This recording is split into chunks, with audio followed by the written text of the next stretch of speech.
Adelante, doctor, si quiere iniciar.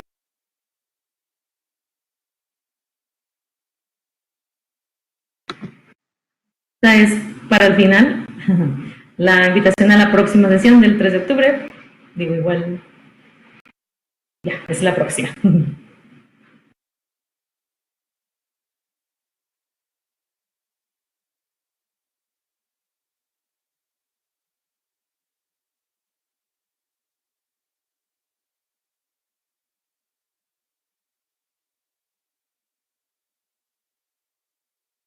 Buenas noches a todos, pues gracias por la invitación. Tengo un conflicto con iniciar la presentación, Alfonso. Un momento, doctor, déjeme la cambio.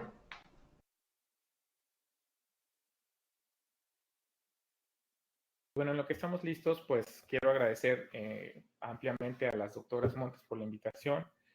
De igual forma, agradecer a todos los presentes. Me da mucho gusto ver a mis maestras, a mis compañeros y a mis alumnos aquí reunidos. Y bueno, pues vamos a hablar acerca de la electroterapia, que evidentemente, aunque no soy un experto en el tema, es un tema que me gusta mucho y acepté la invitación con la finalidad de compartirles aquellos puntos que han sido de mucha utilidad y que al aplicarlos hemos visto buenos resultados en nuestras pacientes. Con la finalidad de interactuar un poquito y sin la necesidad de que esto sea como un examen, sino más bien como compartir qué es lo que hacemos en los diferentes puntos del país, haremos algunas preguntas para que podamos compartir y ver más o menos cuál es la situación en general. Esta es la primera pregunta. El cuestión es, en el consultorio particular, ¿utilizan la electroterapia para el manejo de las pacientes con disfunciones de piso pélvico? Y bueno, pues lo que observamos es que el 62% de los que estamos reunidos sí la utilizan como parte de sus tratamientos para las pacientes y el 38% no la utiliza. La siguiente pregunta que quiero compartirles es, bueno, vamos a verlo ahora desde el punto de vista de un hospital público. Aquellas personas que trabajan en un hospital público, quienes utilizan la electroterapia como parte del manejo de las disfunciones de piso pélvico. Bien, pues aquí igual el 59%, un valor muy considerado, y el 41% no la utiliza. Finalmente, esta pregunta para iniciar, quisiera saber, de todas las disfunciones de piso pélvico, ¿cuál es la indicación más común para sus pacientes para el uso de la electroterapia? Les comparto dentro de las opciones la incontinencia urinaria, el síndrome de vejiga hiperactiva, la incontinencia anal, dolor pélvico o bien aquellos que no la utilizan. Están contestando algunos y bueno, los resultados es que el 40% lo utiliza en vejiga hiperactiva, seguida después para el dolor pélvico y el 24% no la utiliza. Muy bien. Y en caso de no utilizarla, ¿cuál es el motivo por el cual no la utilizan? Porque la paciente no lo acepta, porque es un tratamiento costoso, porque no cuentan con el recurso en sus hospitales o porque no lo consideran como una opción útil.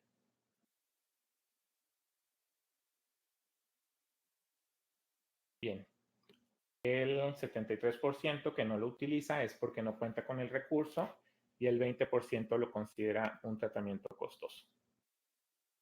Muy bien, pues sin mayor preámbulo, entremos en el tema. Les comparto que los objetivos que busco alcanzar durante esta plática es dar a conocer las generalidades de la electroterapia.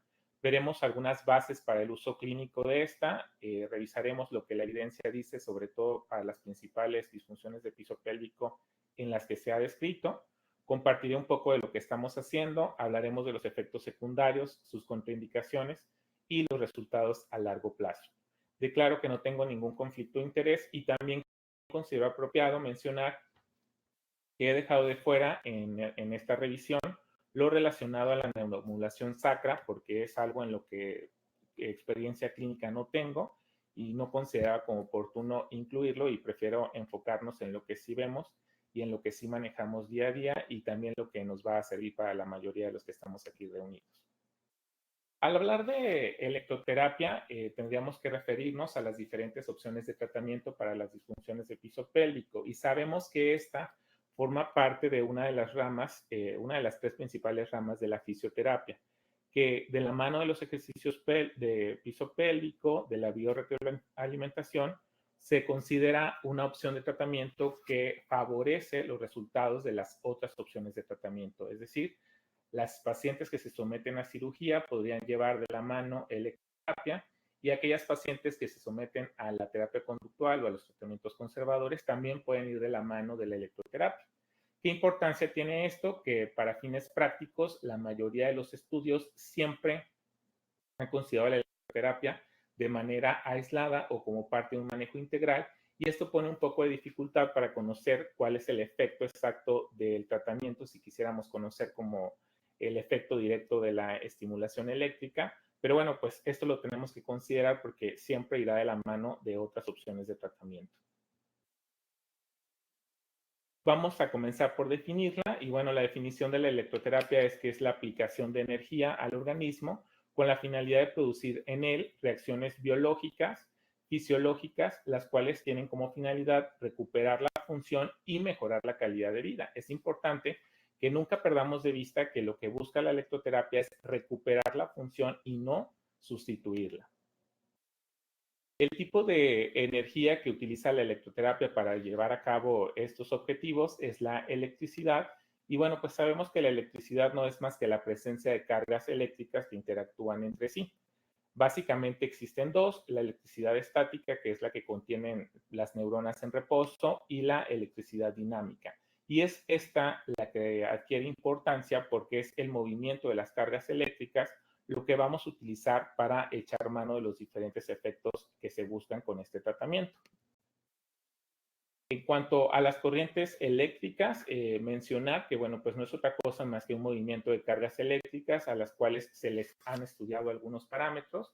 Les presento los más importantes como el voltaje, la potencia y, bueno, de estos que les presento en esta diapositiva, pareciera que el factor que más relevancia clínica tiene es la amplitud o la intensidad, dado a que al momento de la aplicación de la terapia, esta va a determinar el nivel de percepción.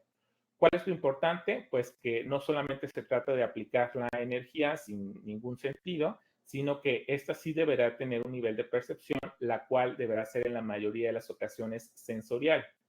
Nunca un estímulo doloroso porque no se llegará al efecto y motor solo en algunas ocasiones para verificar que se está llevando a cabo la terapia de manera adecuada, como sucede con la estimulación del nervio tibial posterior, pero una vez que se ha asegurado que se encuentra en la localización correcta, el estímulo siempre deberá ser en el nivel de percepción sensorial. Bien, para continuar vamos a compartir qué tipo de corrientes son las que ustedes utilizan para sus pacientes. Puede ser una corriente constante, una corriente variable, una corriente monopolar, una corriente bipolar o dependerá de la disfunción a tratar.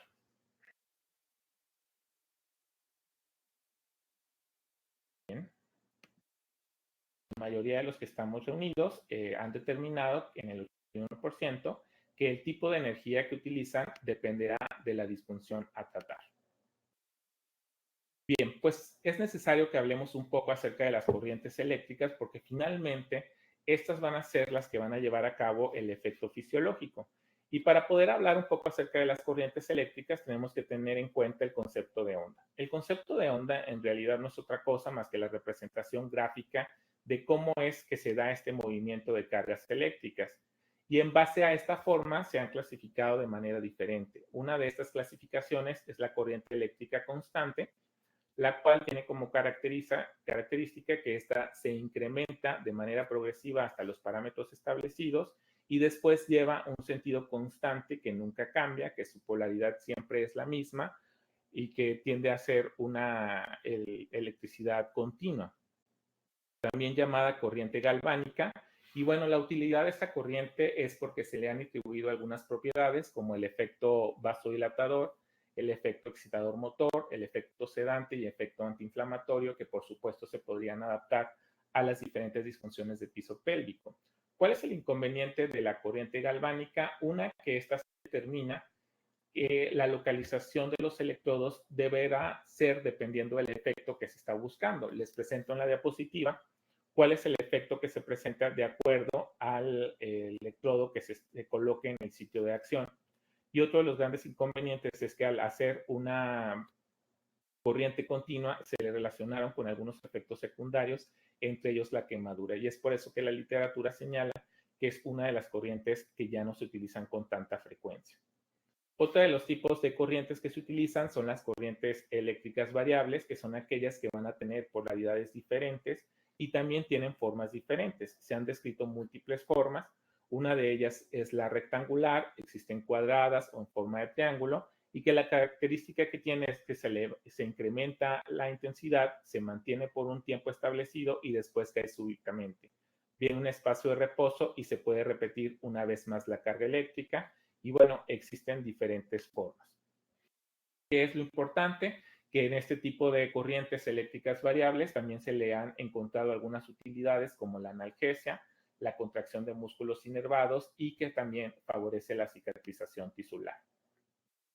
Dependiendo de las fases, las corrientes eléctricas se han clasificado en monofásicas o en bifásicas, las cuales pues solo es el cambio de la polaridad de la corriente cuando puede ser positiva y en ocasiones puede ser negativa. Las corrientes bifásicas a su vez se han clasificado de acuerdo a su forma en simétricas y en asimétricas. Y lo importante es que esto sí tiene una traducción clínica. Las corrientes eléctricas bifásicas simétricas se ha descrito que pueden utilizarse sobre todo para la regeneración de músculos largos, como por ejemplo en aquellos pacientes que estuvieron en cama por mucho tiempo o después de una parálisis o de un accidente cerebrovascular, pareciera que es una de las terapias que se pueden utilizar. A diferencia de la corriente eléctrica bifásica asimétrica, esta es útil sobre todo para estimular músculos pequeños. Tradicionalmente se le ha denominado a la energía TENS, malamente llamada energía TENS, cuando se refiere a que la corriente eléctrica es bifásica asimétrica. La verdad es que se le llamó así porque la mayoría de los aparatos que tenemos acceso, que son portátiles o que son pequeños, es este tipo de energía que presentan y es este tipo de corriente que los aparatos administran. Muchos de los estudios que están reportados en los ensayos clínicos se han hecho en base a corrientes eléctricas bifásicas asimétricas. Bien, ¿cuál de los siguientes parámetros consideran que es el de mayor utilidad clínica? ¿La amplitud, el voltaje, la intensidad o la frecuencia?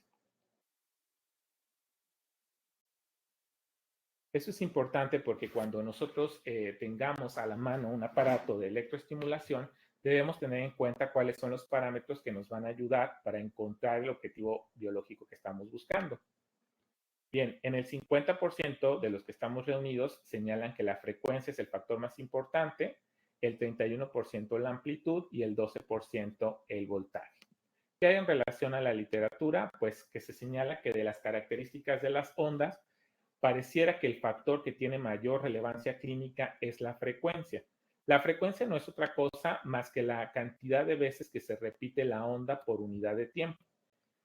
Algunos autores han tratado de clasificarlas en frecuencias bajas, frecuencias medias y frecuencias altas, pero la verdad que esta clasificación que les presento en esta diapositiva tiene poca utilidad clínica porque, como les mencionaba, los aparatos que tenemos o que son accesibles, que son pequeños y portátiles que la paciente pueda tener a la mano, difícilmente alcanzan frecuencias de estas intensidades, pero bueno, pues es la clasificación que algunos autores han presentado.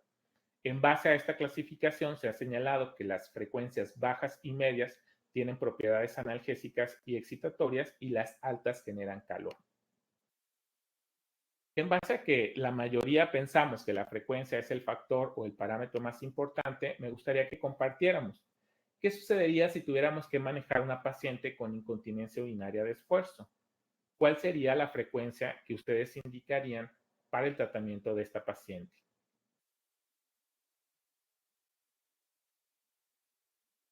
Bien, el 35% de los que estamos reunidos señalarían que el parámetro sería de 20 a 50 Hz. Bien, ¿qué sucedería si tratáramos a una paciente con síndrome de vejiga hiperactiva? ¿cuál sería la frecuencia que ustedes indicarían?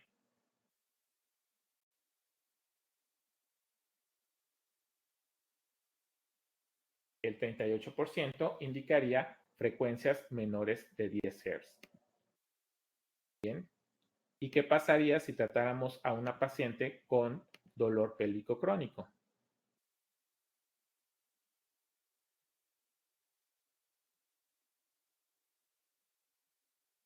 Hasta el 43% la manejaría con frecuencias de 60 a 100. ¿Y qué pasaría si nuestra paciente tuviera incontinencia anal?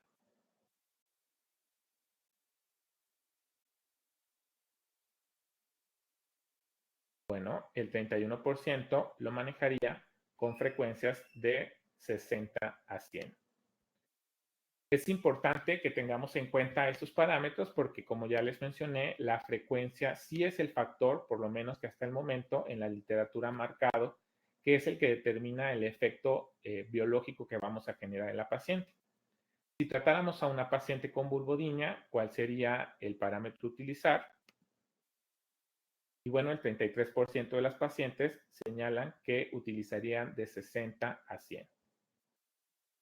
Bien. ¿Qué hay en relación a la frecuencia? Bueno, pues en este manual de práctica clínica, que es un manual de electroterapia que me parece muy apropiado para el uso de las pacientes, nos hace un análisis que me parece interesante compartirlos y que sí tiene traducción para la utilización en las pacientes con disfunción de piso pélvico. En este manual se señala que cuando las frecuencias son bajas, y vamos a hablar bajas menores de 10 Hz, lo que se busca o lo que se logra es la liberación de las endorfinas y la inhibición de la transmisión nerviosa. ¿Cuál es la utilidad de esto? Que cuando nosotros tratamos de controlar el dolor, una de las teorías es la teoría de la liberación de las endorfinas, y en pacientes, sobre todo con dolor pélvico crónico, este sería el parámetro de mayor utilidad. Cuando queremos provocar inhibición, como en el síndrome de vejiga hiperactiva, este sería el parámetro a utilizar. Frecuencias entre 10 a 25 Hz se han relacionado con vasodilatación y los autores lo correlacionan con utilidad para la curación de heridas.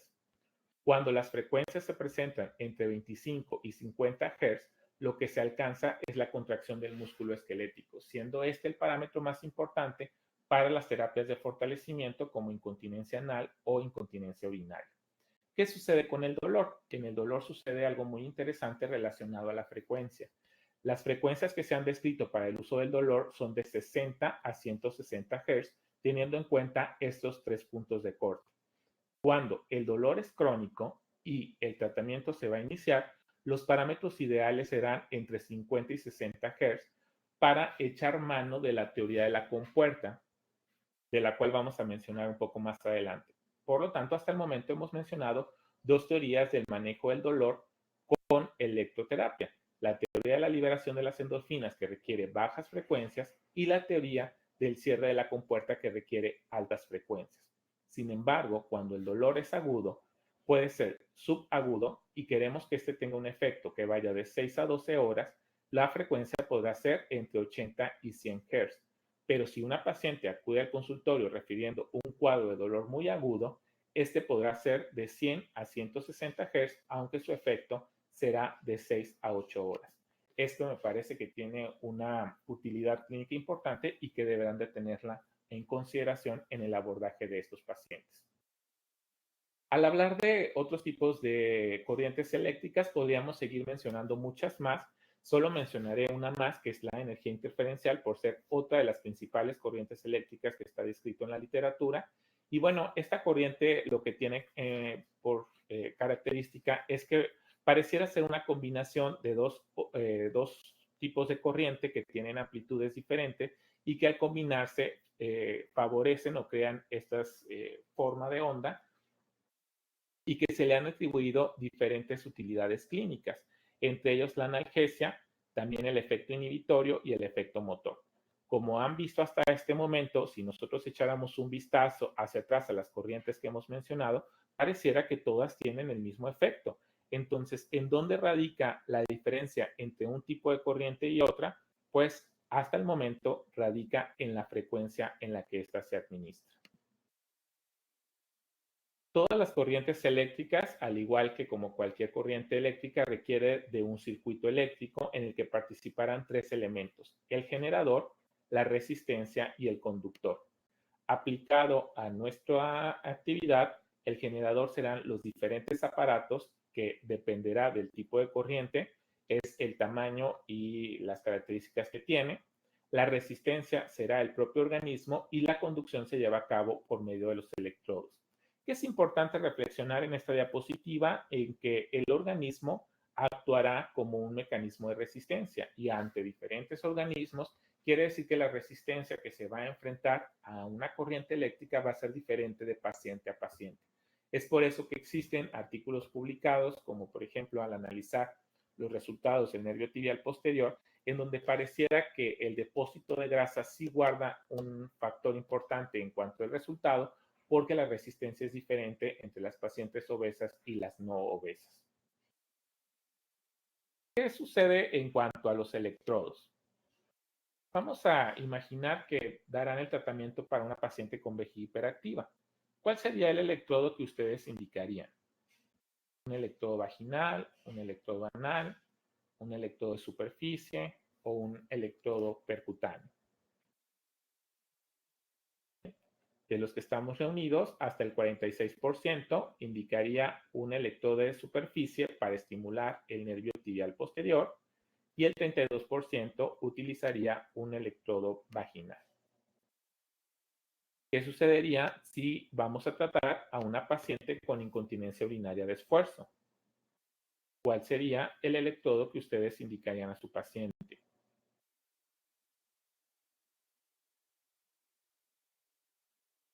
El 69% indicaría un electrodo vaginal, el 12% habría diferencia entre un electrodo de superficie en el sacro y otro para el tibial posterior. Vamos a tratar ahora a una paciente con vulvodynia.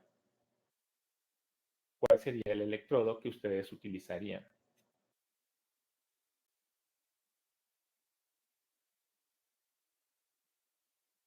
El 58% utilizaría un electrodo vaginal y el 21% utilizaría electrodos de superficie para la estimulación sacra. Bueno, pues existen diferentes opciones de tratamiento. ¿Cuál es el más indicado o el que más utilizado? Eso lo vamos a revisar un poco más adelante cuando revisemos un poco acerca de la evidencia científica. Sabemos que el electrodo es un material que nos va a servir para conducir la corriente eléctrica y por supuesto que deberá de tener un cátodo y un ánodo para que se pueda generar este movimiento de cargas eléctricas. A diferencia de la corriente galvánica, en las corrientes bifásicas asimétricas que mencionábamos que suele ser la más común, la colocación del electrodo no tiene que ser tan específica en donde queremos hacer la acción. Lo que sí es importante es generar el circuito, al igual que en las energías interferenciales. Se han descrito diferentes tipos de electrodo, como el electrodo vaginal, cuya utilidad se ha hecho para estimular directamente al nervio pudendo, el electrodo anal para el fortalecimiento del esfínter anal y los electrodos de superficie, como los parches, y los percutáneos, los cuales a su vez se han clasificado en los transitorios, como la aguja que se utiliza para estimular el nervio tibial posterior, o los intracorpóreos como para la neuromodulación sacra. Vamos a hablar un poco acerca del mecanismo de acción y bueno, sin tratar de entrar en grandes detalles, lo más importante, lo más relevante que considero que debemos de tener siempre en cuenta es que pues bien sabemos que el sistema nervioso central lleva a cabo el control de la mayoría o de todas las funciones del organismo y que esto lo logra a través de las neuronas. ¿Y qué son las neuronas? Pues no son otra cosa más que unas células que son capaces de generar una corriente eléctrica y que a través del movimiento de estas corrientes eléctricas se logran los efectos que se están buscando. ¿Cómo es que la electroterapia llega a funcionar en estas cosas que parecieran tan superiores a tan elementales? Bueno, el ejemplo clásico es cuando queremos analizar cuando una paciente o cuando un paciente quiere caminar o correr. El impulso eléctrico se genera a nivel central y este se transmite hasta el órgano efector para que se lleve a cabo la acción. gracias a los avances de la tecnología, se han podido crear dispositivos o generadores, que son los que inician el circuito eléctrico, que generan un estímulo eléctrico que se va a modificar o a modular de acuerdo a los parámetros que hemos mencionado esta noche para lograr el efecto que se está buscando. El organismo determina o el órgano determina o detecta la señal sin lograr distinguir si esta señal viene del sistema nervioso central o es exógena y finalmente se lleva a cabo la acción. Se dice, aunque es una teoría, que a nivel celular, estos estímulos nerviosos, caracterizados principalmente por la frecuencia en la que se genera, desarrollará diferentes tipos de potenciales de acción. Algunos potenciales de acción que van a favorecer en la excitación motora y algunos potenciales de acción que van a favorecer la inhibición. De tal forma que al estimular o al aplicar estos diferentes tipos de corriente modulados o programados a diferentes frecuencias, lograrán que se creen estímulos que favorecen la contracción, estímulos inhibitorios y estímulos que bloqueen la transmisión del dolor. Es importante recordar que el mecanismo de acción dentro de la electroterapia no se busca alterar la estructura molecular y solo se busca favorecer las respuestas biológicas normales sin que se sustituyan los mecanismos fisiológicos. Pero bien, ¿cómo vamos a lograr llevar a cabo todo lo que hemos platicado para aterrizarlo a las disfunciones de piso pélvico?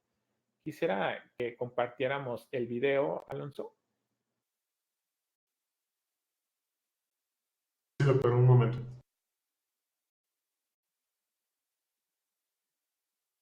Nunca debemos de dejar de vista cuando estemos pensando en la electroterapia que todo se lleva a cabo a través de impulsos eléctricos y que pareciera muy sencillo mencionar que la mayoría de ellos solo tienen dos funciones, o facilitar la acción o inhibir la acción. ¿Qué sucede en el piso pélvico? Pues fisiológicamente debemos de recordar que las dos fases más importantes que se deben de llevar a cabo pues son tanto la fase de almacenamiento como la fase de vaciamiento. Durante la fase de almacenamiento se transmiten señales que vienen del sistema nervioso central y que van a favorecer el cierre uretral por medio de un estímulo motor que van a favorecer la contracción del músculo elevador del ano y que a través de un estímulo inhibitorio relajarán el músculo detrusor para que esta fase se lleve de manera correcta. Cuando nosotros tenemos una alteración en la fase de almacenamiento, tendremos que pensar qué es lo que está fallando y qué tipo de estímulo es el que tenemos que provocar. Un estímulo inhibitorio que relaje el detrusor o un estímulo facilitador motor para que se favorezca la continencia. Nosotros vemos ahora, por otro lado, la fase de vaciamiento.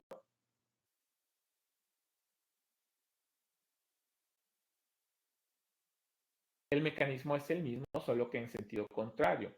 Y esto tampoco lo debemos de perder de vista para el tratamiento de los trastornos de vaciamiento con el uso de la electroterapia. Debemos de recordar que durante la fase de vaciamiento, ahora vamos a necesitar un estímulo eléctrico inhibitorio que favorezca la relajación de la uretra, un mecanismo o un estímulo inhibitorio que favorezca la relajación del músculo elevador del ano, y un músculo excitador o motor para que éste favorezca la contracción del detrusor y se lleve a cabo el vaciamiento. Cuando nos enfrentemos a un trastorno de vaciamiento como un detrusor hipoactivo o una micción no coordinada funcional, estos parámetros los debemos de tomar en cuenta.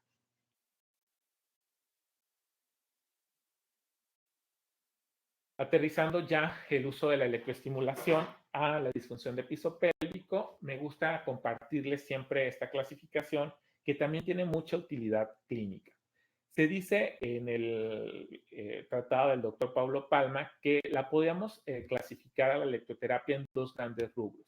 Cuando el objetivo es estimular las fibras eferentes, generalmente la respuesta que se busca es una contracción. A eso llamaremos electroestimulación. ¿Cuándo utilizaremos electroestimulación en las disfunciones de piso pélvico? En la incontinencia urinaria, en el prolapso de órganos pélvicos para favorecer el fortalecimiento del músculo elevador del ano, en la incontinencia anal para favorecer la hipertrofia del esfínter anal y en la hipoactividad del detrusor. Sin embargo, cuando el estímulo eléctrico está orientado a estimular las fibras aferentes, a eso le llamaremos neuromodulación. Y la neuromodulación generalmente siempre busca un efecto inhibitorio. ¿En qué situaciones o en qué momentos será útil? Pues en las pacientes con vejiga hiperactiva, en el síndrome doloroso vesical, ante la dispareunia, el vaginismo o ante un trastorno de vaciamiento como una micción no coordinada funcional. Hablando acerca de los mecanismos de acción, específicamente en la teoría de la compuerta y en el mecanismo del dolor, ya platicamos un poco acerca de las dos grandes teorías. La teoría de la liberación de las endorfinas que requiere bajas frecuencias y la teoría del cierre de la compuerta. Sabemos que a través de esta compuerta que regula la transmisión de las señales dolorosas, está formada por fibras grandes y por fibras pequeñas. Cuando las fibras grandes se estimulan, que generalmente se estimulan a altas frecuencias, la compuerta se va a cerrar, evitando la transmisión de las señales dolorosas.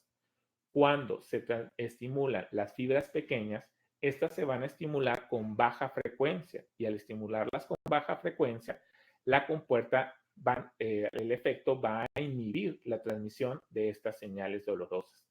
De tal manera que en el tratamiento del dolor, generalmente en los casos agudos, siempre intentamos primero cerrar la compuerta con altas frecuencias y después mantenerla inhibida la transmisión de las fibras pequeñas por medio de bajas frecuencias.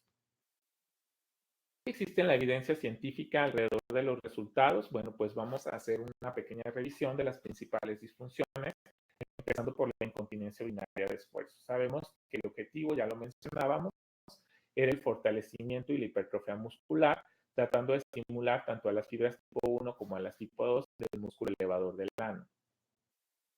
Un metaanálisis publicado por Cochrane en el que los puntos más importantes son los que les presento a continuación. Una pantalla en verde hará referencia a que existió diferencia significativa y una cruz hará referencia a que no existió una diferencia significativa, más que no quiere decir que el tratamiento no funcione para lo que estemos hablando en ese momento. Importante que me pareció del análisis de Cochrane en cuanto a incontinencia urinaria de esfuerzo, primero es qué sucede en las pacientes cuando les administramos electroterapia contra no hacerles nada. La cura objetiva es a favor de dar electroestimulación. Cuando le damos electroestimulación y no les damos nada, la cura subjetiva también es a favor de la electroestimulación.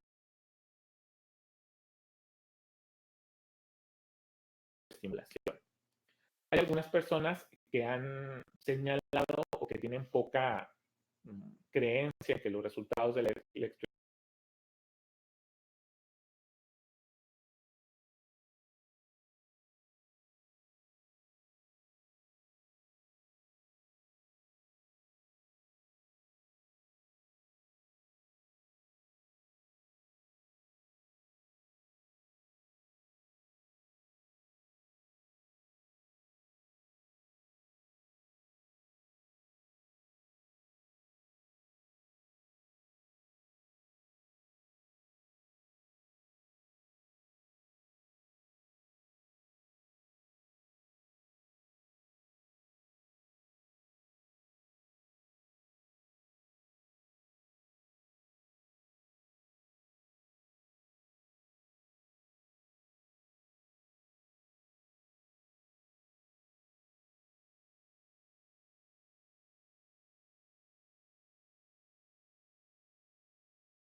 estimulación realmente sean válidos y han atribuido al efecto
de la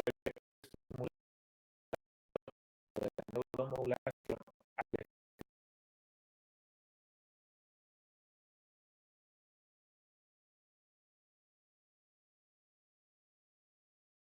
efecto placebo. Dentro del Cochrane se analizó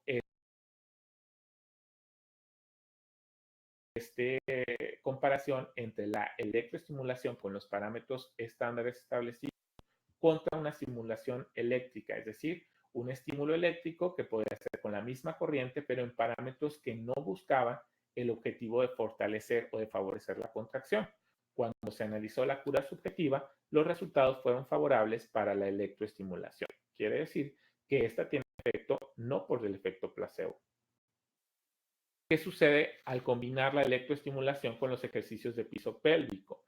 Cuando nos enfrentamos a pacientes con incontinencia urinaria de esfuerzo que tienen músculos del piso pélvico funcionales, es decir, que tienen la capacidad de llevar a cabo los ejercicios de piso pélvico, al compararla, la electroestimulación no tiende a ser superior que los ejercicios de piso pélvico.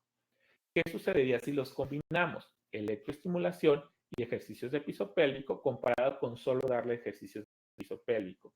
Estadísticamente tampoco existe diferencia. Entonces es muy importante que a nuestros pacientes no les hagamos ni gastar dinero ni tiempo. Una paciente que tiene músculos de piso pélvico funcionales en incontinencia urinaria de esfuerzo, la electroestimulación, la electroterapia no es superior a que la paciente haga correctamente los ejercicios. Quizá un programa inicial de biorretroalimentación, otra de las ramas de la fisioterapia, sea suficiente para mejorar los resultados de los ejercicios. Cuando se analizó si el comparar ejercicios con electro, comparado con solo electro, las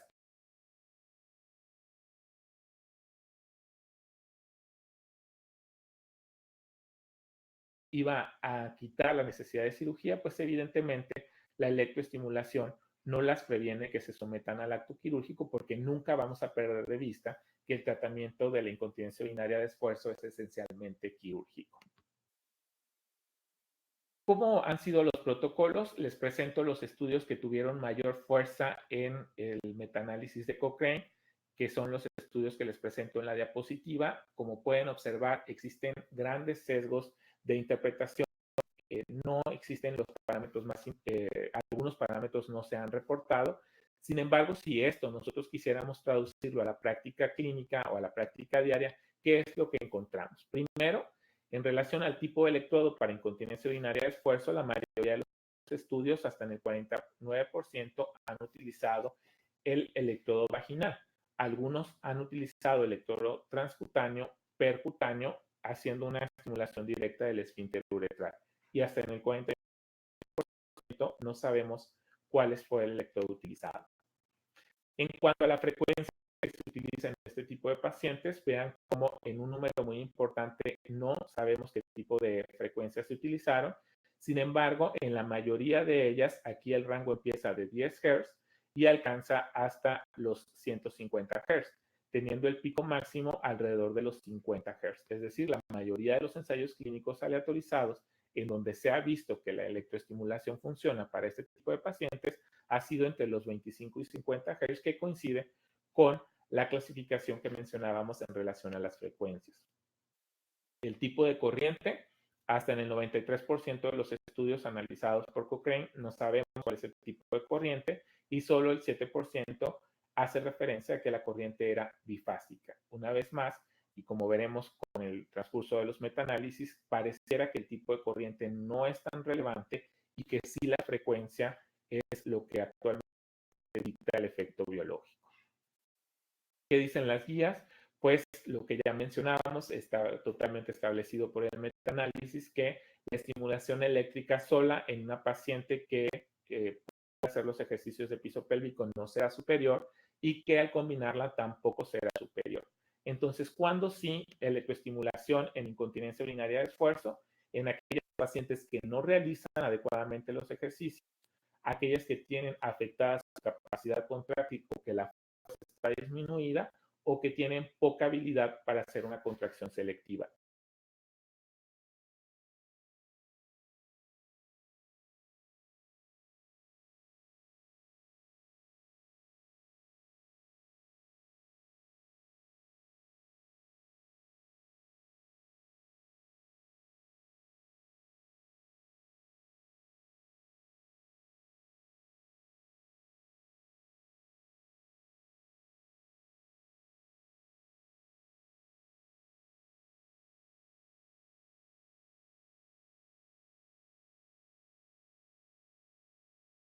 Serían las pacientes candidatas para la electroestimulación en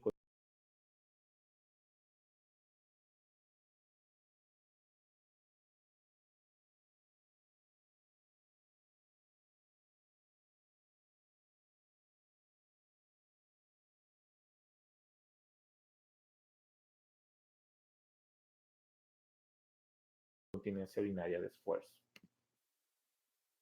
¿Qué sucede en vejiga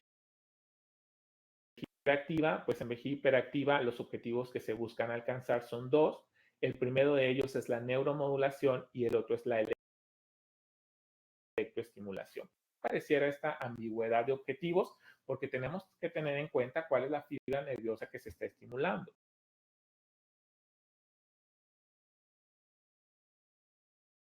Por ejemplo, si nosotros vamos a hacer una neuromodulación sacra, evidentemente se estará estimulando la fibra aferente para tratar de provocar un estímulo de bajas frecuencias que inhiban la contracción del detrusor.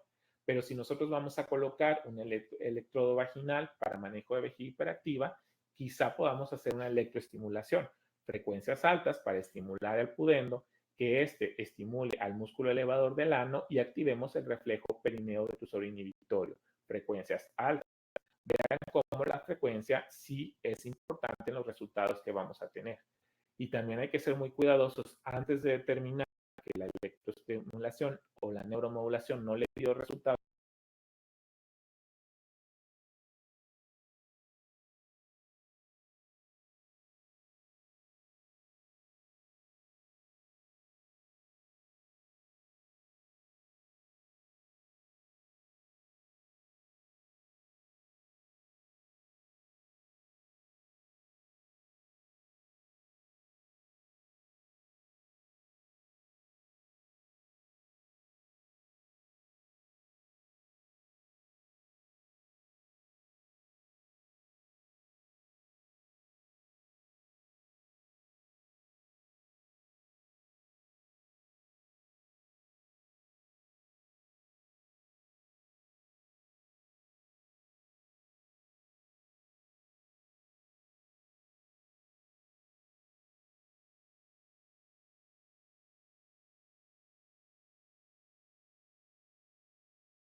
A una paciente, verificar si los parámetros fueron los adecuados.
¿Qué se señala en el metaanálisis de Cochrane?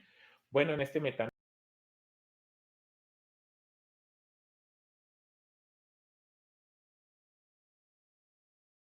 al comparar la neuromodulación contra no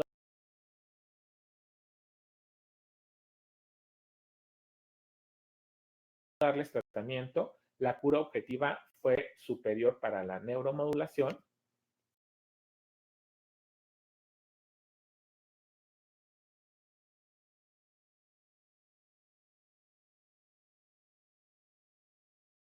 Cuando comparamos una vez más el efecto de la neuromodulación con el placebo,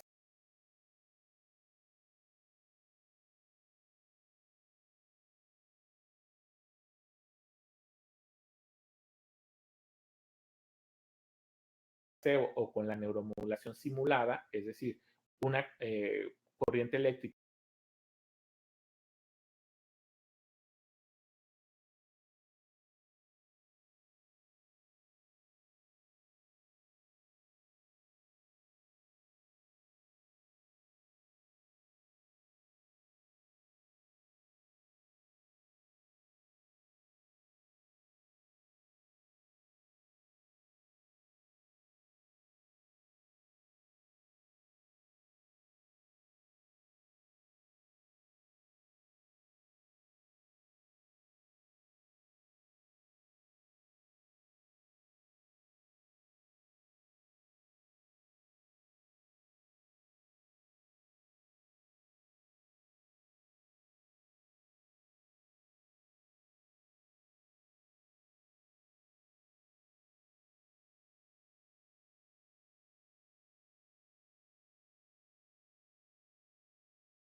mal programada, la diferencia fue significativa para disminuir la frecuencia en 24 horas a favor de la neuromodulación. Cuando nosotros comparamos el efecto de la nicturia, también fue superior el efecto de la neuromodulación y también para disminuir los episodios de incontinencia. ¿Qué sucede cuando nosotros comparamos la neuromodulación con los ejercicios de piso pélvico? Hay que ser muy cuidadosos de que ahora estamos hablando de síndrome de vejiga hiperactiva. Cuando comparamos la neuromodulación con una paciente que tiene músculos de piso pélvico funcionales, la neuromodulación es superior a que la paciente haga solo los ejercicios en cuanto a su cura subjetiva en pacientes con vejiga hiperactiva. Cuando comparamos agregarle a la neuromodulación ejercicios de piso pélvico contra solo hacer ejercicios de piso pélvico y valoramos los episodios de urgencia en 24 horas, la ventaja fue estadísticamente significativa a favor de la combinación de neuromodulación con ejercicios. ¿Qué sucede al comparar la neuromodulación con los fármacos? Pues sabemos que el metaanálisis de Cochrane ha señalado que no existe superioridad en cuanto a la búsqueda de los resultados, ya sea de urgencia, frecuencia y nocturia, entre la neuromodulación y los fármacos. ¿Qué sucede si los combinamos y comparamos neuromodulación con fármacos contra solo darle fármacos? Los episodios de urgencia en 24 horas son estadísticamente significativos a favor de la combinación. Cuando nosotros evaluamos en los periodos de incontinencia, también la reducción es a favor de la combinación. Y al comparar los efectos adversos, es aquí donde la neuromodulación sí lleva de gane a los fármacos. Específicamente en este análisis que les presento, al compararlo con el efecto de la oxibutinina y de la tolterodina, los efectos secundarios fueron mucho menores a favor de la neuromodulación.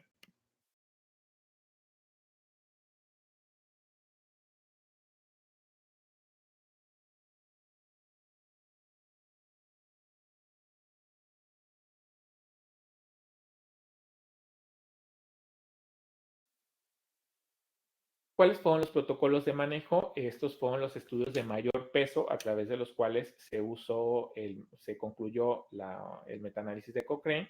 Y lo que nos puede llamar la atención es que, bueno, las terapias generalmente siempre, la mayoría de las veces, se ha descrito con 12 sesiones de tratamiento, tanto para la incontinencia urinaria como para las pacientes con vejiga hiperactiva. La frecuencia de las sesiones sí varía un poco. Generalmente las pacientes con incontinencia urinaria no son tan frecuentes, y en vejiga hiperactiva estas incluso se han descrito en sesiones diarias. ¿Cuál es el tipo de electrodo que más se ha utilizado en la literatura? Hasta en el 39% el electrodo vaginal, seguida del 37% el electrodo transcutáneo y el 18% el electrodo percutáneo. Hay que recordar que en esta revisión de Cochrane no se ha incluido la neuromodulación sacra. Las frecuencias utilizadas, vean en vejiga hiperactiva, aquí empezamos en 1 Hz. Aquí el punto de corte son 10 y llegamos hasta los 100 Hz. En un número muy importante de estudios, una vez más, no se describe el tipo de frecuencia, pero la mayoría de los estudios hacen referencia que en el manejo de la vejiga hiperactiva se buscan bajas frecuencias, la mayoría con un punto de corte de 10 que coincide una vez más con la clasificación de que hablábamos al inicio.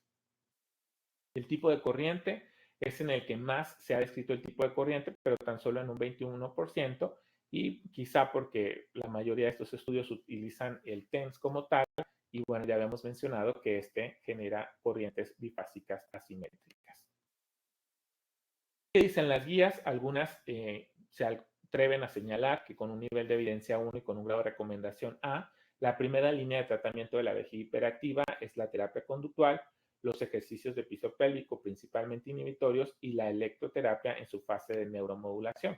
Sin embargo, la mayoría de las guías siguen estableciendo la neuromodulación como la tercera línea de manejo. Cuando uno se pone a revisar por qué la neuromodulación sigue ocupando el tercer lugar y no el segundo, se ha demostrado que los efectos secundarios son mucho menores, la mayoría de las respuestas radica en los costos o en la accesibilidad, tal como lo veíamos en alguna de las preguntas cuando compartíamos por qué no lo utilizamos. Entonces, mientras no sea tan accesible, seguirá siendo parte de la tercera línea de manejo. Comparte esta línea de manejo con la toxina botulínica, y cuál elegir primero, la toxina botulínica o la neuromodulación, la verdad es que queda con un grado de recomendación C. No existen y no creo que se logren diseñar estudios que tengan un buen diseño para que comparemos la toxina botulínica o la neuromodulación sacra, porque ambas es muy difícil operacionalizar la variable de resultado, tendrán muchos sesgos de por medio y bueno, pues será la que tengan accesible o la que el médico decida. También habrá que esperar a crear los ensayos clínicos aleatorizados que se acumulen un poco más en comparación con el mirabegron para saber si la neuromodulación seguirá ocupando la tercera línea o podrá desplazar a los medicamentos y ocupar la segunda línea de manejo. Para concluir, en relación a la vejiga hiperactiva, la verdad es que al comparar los anticolinérgicos con la neuromodulación ofrece menos efectos adversos, menos costos y mejores resultados. ¿Qué sucede con la incontinencia anal? Pues el objetivo de esta es igual, por favorecer el fortalecimiento por medio de la electroestimulación y la hipertrofia del esfínter anal. Existe una pequeña metaanálisis de Cochrane en la que se han podido incluir muy pocos estudios porque la mayoría tiene sesgos muy importantes y también porque la mayoría de los estudios se han basado en el estudio de la neuromodulación sacra en cuanto al manejo de la incontinencia anal. ¿Qué es lo que se puede obtener a partir de estos pocos datos disponibles? Es que la electroestimulación periférica en el manejo de la incontinencia anal, a partir de este ensayo clínico de Norton, se observó que existe una mayor eficacia para la electroestimulación cuando se comparó contra el placebo. ¿Qué sucede al combinar la electroestimulación con los ejercicios de piso pélvico en incontinencia anal? Se encontró una asociación protectora para episodios de incontinencia a la combinación. Sin embargo, estos resultados vienen de un estudio que se hizo en pacientes posterior al puerperio relacionadas a incontinencia de origen obstétrico, es decir, los resultados no los podremos generalizar y solo en este tipo de pacientes podríamos considerar la opción de que la combinación es buena. El tipo de electrodo, hasta en el 75% de las pacientes se ha descrito el electrodo anal. Las frecuencias utilizadas en los pacientes con incontinencia anal, la mayoría vean cómo se encuentra alrededor de los 30 Hz, teniendo otro pico alrededor de los 50 Hz, que coincide con las frecuencias que buscan la hipertrofia a través de la contracción del músculo esquelético, y en un porcentaje no se especifica cuál fue la frecuencia, pero tenemos que tener en cuenta que este metaanálisis tiene muchos sesgos por el número de estudios que se pudieron incluir. Y en la mayoría de ellos no se especificó el tipo de corriente que se utiliza para incontinencia anal. ¿Qué señalan las guías? Me llama la atención que casi en el mismo lugar la electroestimulación ocupa un lugar muy importante a la par de la cirugía, aunque con un grado de recomendación C. Recuerdo que cuando tuvimos la oportunidad de reunirnos en la lab, los coloproctólogos señalaban que dado a los efectos de corto plazo o el efecto a corto plazo de la esfinteroplastía, pues preferían buscar otras opciones de tratamiento y pareciera que por eso se mantienen en la misma línea de manejo. En este algoritmo se señala, sobre todo en aquellas en las que no se documente una lesión del esfínter anal o cuando ésta sea menor a 180 grados, la primera línea sería la estimulación, aunque en este artículo se hacía referencia a la neuromodulación sacra y no a la estimulación periférica. Pareciera que la estimulación periférica es un área de oportunidad para la investigación. ¿Qué recomendaciones tenemos en cuanto a electroestimulación en incontinencia anal? Pues con un grado de recomendación C, que podrá utilizarse previo y después del tratamiento quirúrgico, como la esfinteroplastía, que podría ser como primera elección posterior a las medidas generales, y gracias al ensayo clínico que se consideró, pues que en pacientes con incontinencia anal postparto es una opción que puede utilizarse. ¿Qué sucede en relación al dolor pélvico crónico? Bueno, pues sabemos, como ya lo había mencionado en su momento, que tendremos que echar mano de las dos teorías y hacer esta combinación de frecuencias para los buenos resultados de la paciente en cuanto a la resolución del dolor. Lo más cercano a un metaanálisis en relación al uso de la neuromodulación en cuanto a dolor es este que se ha publicado en pacientes con dismenorrea, en la que se utilizó corrientes bifásicas asimétricas con el uso de TENS comparado con el placebo, y cuando se analizó la mejora subjetiva o por lo menos la percepción de mejoría, fue estadísticamente significativo a favor del TENS, aunque con un intervalo de confianza sumamente amplio, lo cual pues implica que se necesitan muchos más estudios en este ámbito. En cuanto al metaanálisis del análisis del dolor pélvico crónico, Cochrane establece que ni siquiera se pueden hacer algunas conclusiones en relación al efecto de la neuromodulación porque existen múltiples sesgos. Sabemos que la variable de dolor es una de las variables más difíciles de estudiar y no fue posible ni siquiera poder dar algunas conclusiones elementales. Lo único que se hace referencia es que los 22 estudios que parecieran tener menos sesgos, en 13 se observó una mejoría relacionada al dolor con el uso del TENS y bueno, pues lo menos concluimos que en el 60% de los estudios el TENS sí ha dado buenos resultados en cuanto a la mejoría o percepción del dolor. ¿Qué se señalan en las guías? Bueno, pues en esta guía o en este consenso, pues no se establece ni si es la tercera o la cuarta línea, se pone ahí como entredicho en cualquiera de las dos, pero la consideran como una de las opciones de último manejo. Ya una vez que se ha cumplido el abordaje inicial, que se han tratado de resolver las posibles causas, en donde se ha hecho mano de la terapia conductual, pues se menciona que la neuromodulación puede tener buenos resultados. ¿Cuál es mi recomendación? Ser muy cautelosos en el abordaje del dolor en este tipo de pacientes, modificar los parámetros, tener en cuenta cuál es el objetivo que vamos a buscar y siempre tener en cuenta el concepto de la teoría de la compuerta y la teoría de la liberación de las endorfinas. es importante también tener en cuenta otra propiedad que es la propiedad de acomodación. El estímulo nervioso o la fibra nerviosa puede adaptarse al estímulo que se esté generando. Es por eso que a veces pacientes requiere que los parámetros se estén modificando con cada una de las sesiones, evidentemente con la misma finalidad, para que ésta pueda tener su efecto y no se pierda. ¿Qué es lo que nosotros hemos estado analizando, trabajando en el hospital? Pues en donde más hemos tenido experiencias en el manejo de las pacientes con vejiga hiperactiva, en donde los resultados han sido muy favorables. Cuando nosotros tratamos de analizar en algunos ensayos clínicos que hemos realizado los resultados al comparar el tibial contra la neuromodulación sacra superficial, los resultados objetivos no mostraron diferencia significativa. Los resultados objetivos, sin embargo, la cura subjetiva sí fue favorable para ambos grupos. En este estudio en el que comparamos la calidad de vida y que comparamos el tibial, 15 pacientes que incluimos en el tibial contra 15 pacientes que presentaban tolterodina, en ambos grupos encontramos buenos resultados. La cura subjetiva fue muy buena para ambos y no encontramos diferencia entre una u otra. Sin embargo, lo que sí vemos es que la paciente se siente mucho mejor, tiene mucho mejores apegos al tratamiento. Hemos visto grandes resultados, sobre todo en la nocturia y en la urgencia. Por supuesto que los costos para el hospital han disminuido de manera importante.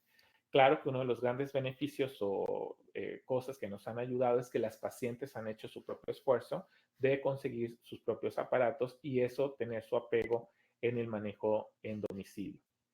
En este estudio en el que tratamos de analizar la calidad de vida en pacientes con síndrome de vejiga hiperactiva sometidas en cuanto a neuromodulación del tibial posterior contra neuromodulación sacra, encontramos que al comparar el pre y el post tratamiento, ambos tuvieron reducciones importantes en el cuestionario de calidad de vida y no encontramos diferencia entre los tratamientos. Es decir, la neuromodulación del tibial o la neuromodulación sacra en nuestra población ha dado buenos resultados. Algunas pacientes prefieren no utilizar la aguja. El parche transcutáneo nos ha dado buenos resultados. ¿Cuáles son algunas de las líneas de investigación que buscamos desarrollar? Evidentemente, aún estamos en crecimiento, pero bueno, algunas de las líneas que estamos desarrollando, pues es la electroterapia periférica en pacientes con incontinencia anal, sobre todo en la comparación del uso del electrodo anal contra el electrodo percutáneo para estimular el tibial posterior. Estamos haciendo una pequeña serie de casos en cuanto al detusor hipoactivo, aunque pareciera que cada vez es más frecuente. A todas las estamos manejando con electrodo de superficie para electroestimulación sacra y también hemos tenido buenos resultados, aunque tendremos que analizarlo a la luz de la estadística cuando podamos tener la muestra completa. Estamos también trabajando con neuromodulación en dolor pélvico crónico, comparando los electrodos de superficie con el electrodo vaginal, dándonos muy buenos resultados el electrodo vaginal. Y en vejiga hiperactiva estamos haciendo un estudio para poder comparar los resultados entre estimular el tibial con un electrodo de superficie de parche contra la aguja para favorecer a aquellas pacientes que quieren hacer la neuromodulación ambulatoria y que les da miedo colocarse la aguja, para poder ver si los resultados en nuestra población son similares, aunque eso ha estado descrito en el metaanálisis en donde pareciera que no existe diferencia en cuanto al tipo de electrodo. Algunos comentarios finales, pues recordarles que existen diferentes modalidades de electroterapia, la mayoría ambulatoria, sobre todo en aquellos hospitales donde usan energía interferencial, donde el aparato es mucho más grande y es difícil que el paciente lo pueda conseguir para su casa, pero también existe la electroterapia domiciliaria. Algunas de las ventajas, antes, ¿cuál es mejor? La verdad es que no existen estudios bien diseñados que definan si una es superior a la otra. Lo que sí se han descrito son ventajas y desventajas. Las ventajas de la domiciliaria pues requiere menos tiempo para el terapeuta, mayor comodidad para la paciente y favorece tratamientos a largo plazo como en pacientes con síndrome de vejiga hiperactiva. La desventaja es que algunas pacientes puede ser que no tengan adherencia, aquella paciente que requiere el estar acudiendo con el médico para tener apego a su tratamiento, pueden tener una colocación inadecuada del electrodo y pueden incluso en ocasiones perderse en el seguimiento. Contraindicaciones para el uso de la electroterapia, se han descrito las más importantes: el uso de pacientes con implantes metálicos, no falta la paciente que tuvo una fractura de cadera, que tiene una prótesis, esas pacientes no serán candidatas al uso de la electroterapia. los dispositivos electrónicos como los pacientes que utilizan marcapasos, las embarazadas no hay y no existirán estudios que determinen si se podrá usar o no. Las alteraciones en el sitio de colocación, como la irritación vaginal, la irritación del sitio donde se colocará el electrodo, procesos infecciosos, infección de vías urinarias, alteraciones de la sensibilidad, eso sí es muy importante, porque como mencionábamos, que aunque la amplitud o la intensidad no es el parámetro clínico de mayor relevancia, sí es un parámetro muy importante para lograr el efecto que se está buscando. Si sobresaturamos la fibra nerviosa, no se va a lograr el efecto, o si lo ponemos por debajo del umbral, tampoco se logrará el efecto. Por eso la sensibilidad tiene que estar conservada en este tipo de pacientes. En aquellas con disfunción mental, como la demencia o la epilepsia, en pacientes con cáncer, y bueno, algunos autores han escrito que en pacientes con denervación completa de piso pélvico estaría contraindicado, y bueno, me atrevo a ponerlo en interrogantes porque por ahí algunos han estado tratando de usarlo en vejiga neurogénica o en detrusor refléctico, y bueno, pues tenemos que dar un poco de tiempo para ver qué dice la evidencia científica al respecto. Algunos efectos adversos, afortunadamente la mayoría de los estudios son muy pocos, se relacionan a el sitio de colocación del electrodo y en términos generales la electroterapia es bien tolerada. Resultados a largo plazo de lo que más se ha descrito ha sido para incontinencia urinaria de esfuerzo y para vejiga hiperactiva. En cuanto a incontinencia urinaria de esfuerzo, pues sabemos que finalmente estos pacientes terminarán en un tratamiento quirúrgico, o si era una incontinencia leve, pues el efecto será bueno. En donde pareciera que el tratamiento no tiene buenos resultados a largo plazo es en pacientes con vejiga hiperactiva, pero esto si se administra una sesión y se abandona el tratamiento. La verdad que en pacientes con vejiga hiperactiva, la neuromodulación tiene que ser casi constante, como si estuviera utilizando el anticolinérgico, pero sin los efectos secundarios de los anticolinérgicos. ¿Qué limitaciones hay en cuanto a la evidencia científica? No puedo dejar de mencionar, si tratamos de analizar este tema a la luz de la evidencia, que existen múltiples sesgos alrededor de lo que se ha publicado. Existe falta de unificación en la nomenclatura, múltiple variedad en los protocolos de manejo, las muestras suelen ser muy heterogéneas, la evaluación de los resultados no suele ser homogéneo y es difícil definir qué es éxito o qué es fracaso. ¿Qué nos llevamos con esto? Que debemos de abandonar lo que dice la literatura. La verdad es que no. Lo que nos debemos llevar a casa es que cada quien deberá hacer líneas de investigación para poder demostrar los efectos de esta opción de tratamiento en su población. A manera de conclusión, espero que al revisar estos conceptos nos llevemos a casa de que la electroterapia en la patología de la urología ginecológica es una herramienta útil, disponible, accesible, que tiene buenos resultados y pocos efectos adversos, que debemos de considerarla, que nos da muy buenos resultados, que tenemos que estar preparados porque somos nosotros quien determinará las características del impulso eléctrico para poder llevar a cabo o lograr el objetivo que se busque. Ser muy cuidadosos antes de condenar a una paciente a que la electroterapia no cumplió los objetivos que se buscaba, y antes de decidir esto, buscar en dónde puede ser que se encuentre el error para que mejoremos los resultados.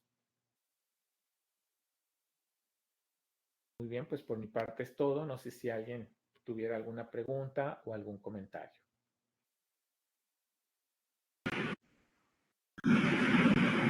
Muchísimas gracias, doctor Fernando. No sé si alguien de la audiencia tenga alguna pregunta para el doctor.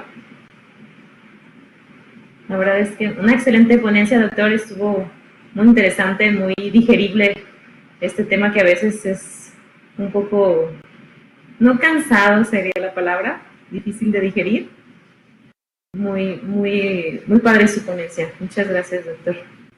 Esperemos a ver si alguien hace alguna pregunta o algo que quiera agregar.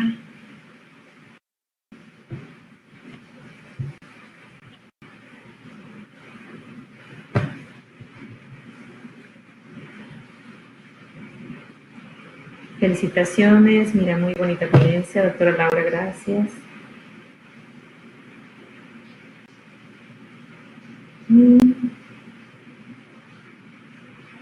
Sí, si tienen preguntas pueden ponerlas en el chat. Ya se leen de ahí, el doctor nos hará favor de contestarlas si alguien tiene preguntas.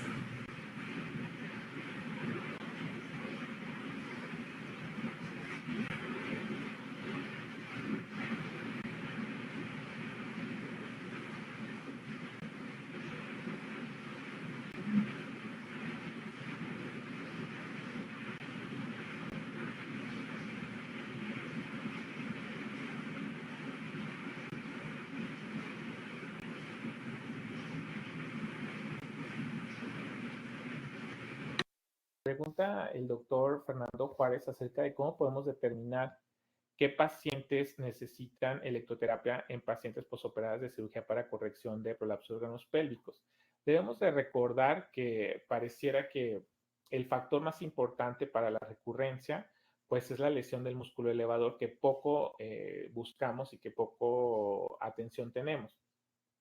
Algunas características importantes clínicas que hablan acerca de la posible lesión del elevador podría ser el tamaño del hiato genital, el tamaño de la suma del hiato genital y del cuerpo perineal. Algunos autores señalan que si este es más de 7 centímetros,